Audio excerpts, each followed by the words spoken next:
Hello standard fourth, how are you? I hope you all are fine.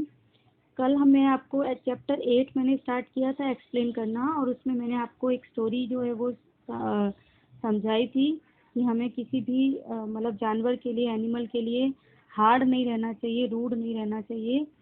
तो और उसमें मैंने आपको ये स्टोरी जो होता है उसका मैं आपको रिव्यू बता देती हूँ। उसमें दो राजकुमार होते हैं। एक का नाम होता है नकुल और एक का नाम होता है विनायक।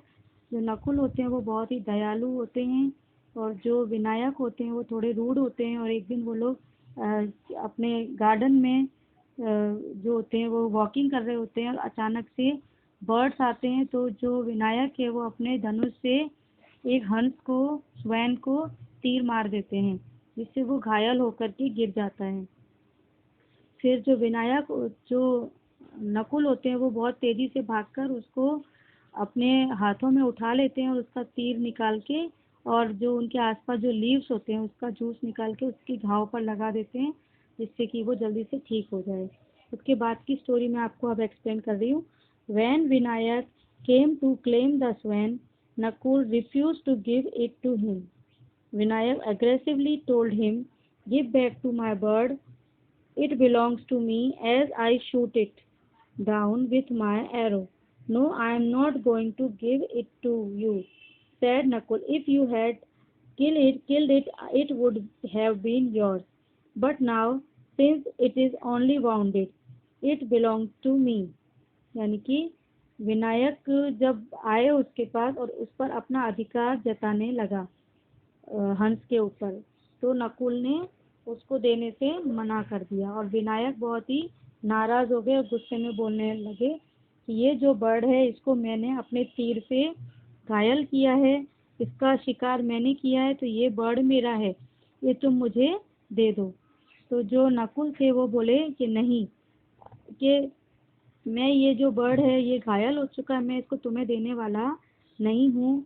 हाँ, अगर ये बर्ड मर गया होता तो तुम इसको ले सकते थे, लेकिन ये बर्ड जिंदा है और इसको सिर्फ चोट लगी है, इसलिए ये मेरा है, मैं तुम्हें इसको लेने नहीं दूंगा। Vinayak still did not agree. Then Nakul suggested, "Let us go to the sage and ask him whom the swang belonged to." Vinayak agreed, and so off they went to the sage to tell him about their quarrel. The sage, after hearing the opinions of both, said, "A life certainly must be belong to one who tried to save it. A life cannot be belong to one who is taking it away. The wounded swang belong to Nakul as a matter of right."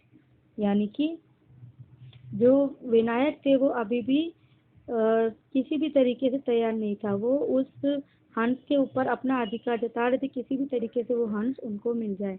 लेकिन जब बहुत ज़्यादा झगड़ा बढ़ गया तो नकुल ने उनको सजेस्ट किया कि हम एक काम करते हैं, हम हमारे एक जो साधु हैं उनके पास चलते हैं, और उन्हीं से हम ये बात पूछते हैं कि इस हंस पर किसका हक सबसे ज़्यादा होता है।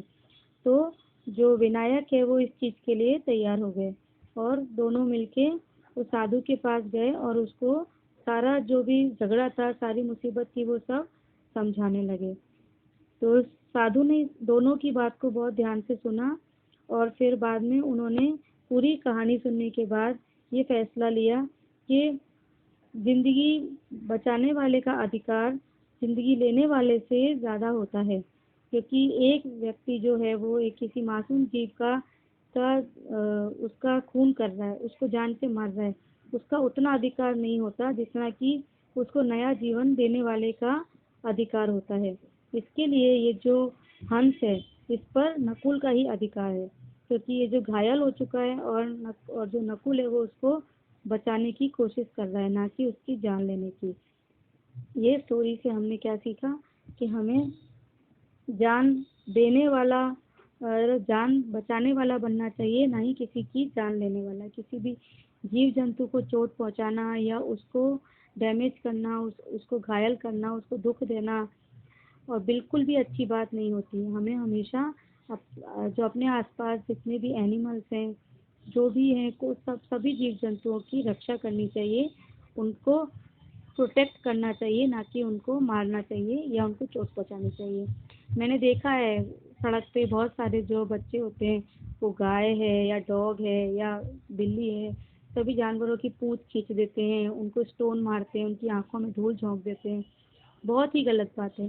हो सके तो उन जानवरों को खाना दो, उनकी रक्षा करो। और अगर आप उनके लिए कुछ भी अगर आप नहीं कर सकते हो तो कम से कम उनको सताना नहीं चाहिए, उनको चोट पहुंचाना नहीं चाहिए। ठीक है, तो ये चैप्टर आज आपके लिए मैंने इसको एक्सप्लेन कर दिया है। आई होप कि ये आपको अच्छे से समझ में आया होगा। आपको अपनी स्टडी में ध्यान देना चाहिए, सब बच्चों को स्टोरी को आप ध्यान से सुनना। ठीक है, और इसी के साथ मैं ये जो है वीडियो जो है वो कंप्लीट कर रही हूँ।